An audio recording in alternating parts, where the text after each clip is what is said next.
Hello guys, welcome to my channel. आज हम करेंगे क्लास 12 बिजनेस स्टडीज़। चैप्टर होगा हमारा nature and significance of management. Chapter number first है ये हमारा। एंड टॉपिक हम करेंगे effectiveness versus efficiency. So guys, इस चैनल में हम जितने भी वीडियोस करेंगे वो सभी एनसीईआरटी की बुक से ही करेंगे। तो इतना सब पढ़ने से पहले मैं आपको ऊपर ऊपर से इसका मीनिंग बता देती हूँ। इफेक्टिवनेस का मतलब क्या होता है, हमने जो भी काम किया है वो टाइमली ख़त्म हो गया है, यानी जो भी टारगेट हमारा था वो उसी टाइम पे ख़त्म हो गया जितना टाइम हमें दिया गया था। ठीक है। और एफिशिएंसी का मतलब ये है कि जो हमने ये टारगेट अचीव किया था टाइमली, वो कम कॉस्ट में अचीव किया है और कम रिसोर्सेज के साथ अचीव किया है। तो दोनों के मीनिंग समझ में आ गए। तो these two terms are different but they are interrelated. Different हैं काफ़ी, लेकिन ऑलमोस्ट एक दूसरे से जुड़े हुए हैं। For management it is important to be both effective and efficient. Management के लिए बहुत ज़रूरी है कि वो इफेक्टिव भी हो और एफिशिएंट भी हो, यानी काम टाइम पे ख़त्म करना भी ज़रूरी है और काम को कम कॉस्ट में करना भी ज़रूरी है। Effectiveness and efficiency are two sides of the same coin. एक ही सिक्के के दोनों साइड हैं ये, है ना। But these two aspects need to be balanced. लेकिन इन दोनों में बैलेंस बनाना बहुत ज़रूरी है। यानी सिर्फ ऐसा नहीं होना चाहिए कि काम टाइमली ख़त्म हो रहा है और कॉस्ट ज़्यादा हो रही है, और ऐसे भी नहीं होना चाहिए कि कॉस्ट तो बहुत कम आ रही है लेकिन काम टाइमली ख़त्म ही नहीं हो पा रहा है। तो दोनों में प्रॉपर बैलेंस होना चाहिए। And management at times has to compromise with efficiency. लेकिन कभी कभी क्या होता है, मैनेजमेंट को एफिशिएंसी के साथ कॉम्प्रोमाइज़ करना पड़ता है। ठीक है। एफिशिएंसी के साथ कॉम्प्रोमाइज़ का मतलब है क्या है कि हमने काम तो ख़त्म कर लिया है, इफेक्टिवनेस आ गई है, लेकिन हमें कॉस्ट थोड़ी सी ज़्यादा पड़ गई। एग्जाम्पल से देखेंगे, it is easier to be effective and ignore efficiency. मतलब बहुत आसान है कि काम इफेक्टिवली ख़त्म हो जाए, यानी टाइम पे ख़त्म हो जाए, लेकिन एफिशिएंटली काम ना हो। क्योंकि अगर आप कॉस्ट बढ़ा दोगे, है ना, ज़्यादा लेबर लगा रहे हो, ज़्यादा रॉ मटेरियल्स यूज़ कर रहे हो, तो क्या होगा कि काम इफेक्टिवली यानी ख़त्म तो हो जाएगा लेकिन आपकी कॉस्ट ज़्यादा आ जाएगी। यानी complete the given task but at high cost. इसका मतलब है कि आप टास्क तो कंप्लीट कर रहे हो लेकिन कॉस्ट आपकी बहुत ज़्यादा आ रही है।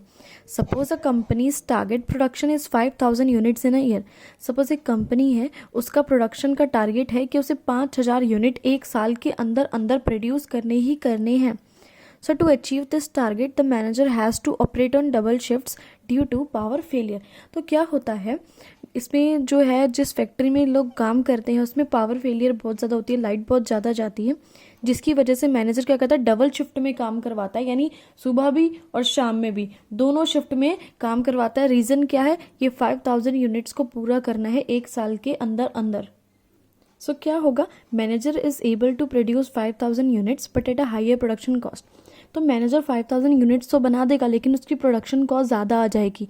क्यों ज़्यादा आएगी, क्योंकि भाई ज़्यादा डबल शिफ्ट में काम कर रहा है तो लोगों को ज़्यादा लेबर देनी पड़ेगी ना, ज़्यादा इलेक्ट्रिसिटी खर्च होगी ना। In this case the manager was effective. Effective तो था क्योंकि उसने 5000 यूनिट एक साल में पूरी कर ली, टाइमली अपना काम पूरा कर लिया। बट एफिशिएंट नहीं था क्योंकि कॉस्ट ज़्यादा आई, इनपुट्स ज़्यादा लगे, लेबर कॉस्ट ज़्यादा लगी, इलेक्ट्रिसिटी कॉस्ट, ये सब चीज़ें ज़्यादा लगी हैं। सो एट टाइम्स बिजनेस में concentrate more on producing goods with fair resources. कभी कभी क्या होता है, मैनेजर क्या सोचता है कि बस हमें रिसोर्सेज कम यूज़ करनी है, यानी कटिंग डाउन कॉस्ट। कॉस्ट तो हमें किसी भी तरह से कम लेके आनी है, लेकिन क्या करता है मैनेजर, बिजनेसमैन क्या करता है, अपनी प्रोडक्शन अचीव, जो प्रोडक्शन टारगेट है उसको भूल जाता है, उस पर ध्यान नहीं देता है। यानी काम को एफिशिएंट तो कर लेता है कम कॉस्ट में करके, लेकिन काम को टाइमली ख़त्म नहीं कर पाता है, काम में इफेक्टिवनेस नहीं आ पाती है। Consequently the goods do not reach the market and hence the demand for them declines. और क्या होगा, टाइम पे काम ख़त्म नहीं होगा या तो क्या होगा, मार्केट में हमारे गुड्स नहीं पहुंच पाएंगे, और जब मार्केट में हमारे गुड्स पहुंच ही नहीं पाएंगे तो कस्टमर्स की डिमांड भी कम हो जाएगी, क्योंकि कम गुड्स है तो मतलब कम डिमांड है, और कम डिमांड है, ठीक है, प्रोडक्ट मार्केट तक जा नहीं रहा है तो कॉम्पिटिटर आ जाएंगे हमारे, है ना। लोग तो इसी चीज़ का फ़ायदा उठाते हैं ना कि कोई प्रोडक्ट जो है उसकी डिमांड है लेकिन प्रोडक्ट नहीं है तो कॉम्पिटिटर्स अपने आप आ जाते हैं। सो इस केस में क्या है, मैनेजर एफिशिएंट है, यानी कॉस्ट तो कम ला रहा है लेकिन इफेक्टिव नहीं है, यानी टाइमली जो है वो प्रोडक्शन जो है वो नहीं कर पा रहा है, जिसकी वजह से गुड्स जो है मार्केट में नहीं पहुंच पा रहे। तो दोनों ही ज़रूरी है, इफेक्टिवनेस भी और एफिशिएंसी भी। Therefore it is important for management to achieve goals, यानी मैनेजमेंट के लिए दोनों ही चीज़ें ज़रूरी हैं। अचीव गोल्स यानी काम को ख़त्म कर लेना, टारगेट अचीव कर लेना, उसका मतलब है effectiveness.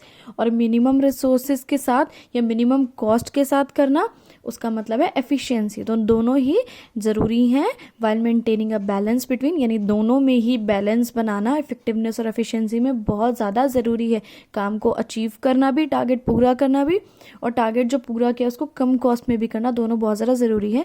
Usually high efficiency is associated with high effectiveness, और जितनी ज़्यादा एफिशिएंसी होगी उतना ज़्यादा इफेक्टिवनेस होगी। और यही जो है मैनेजर का एम है कि एफिशिएंसी भी हो काम में और इफेक्टिवनेस भी हो। But undue emphasis on high efficiency without being effective is not so desirable. लेकिन ऐसा भी नहीं होना चाहिए कि आप सोच रहे हैं कि सिर्फ एफिशिएंसी हो, यानी कम कॉस्ट में आप गुड्स तो बना रहे हैं, सिर्फ ये ज़रूरी नहीं है। और आप विदाउट बीइंग इफेक्टिव का मतलब आप इफेक्टिव तो हो ही नहीं, आप काम को पूरा ही नहीं कर रहे हो। इसका फ़ायदा क्या?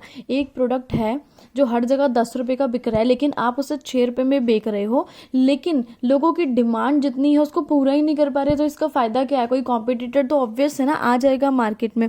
सो अगर आपके पास इनएफिशिएंसी है और इनइफेक्टिवनेस है, यानी एफिशिएंसी भी नहीं है और इफेक्टिवनेस भी नहीं है, तो इसका मतलब क्या माना जाएगा? आपकी मैनेजमेंट पुअर है, आप अच्छे से सब चीज़ें मैनेज नहीं कर रहे हैं। इसके बाद ये वीडियो खत्म हुआ। Thanks for watching this video. Please like share and subscribe.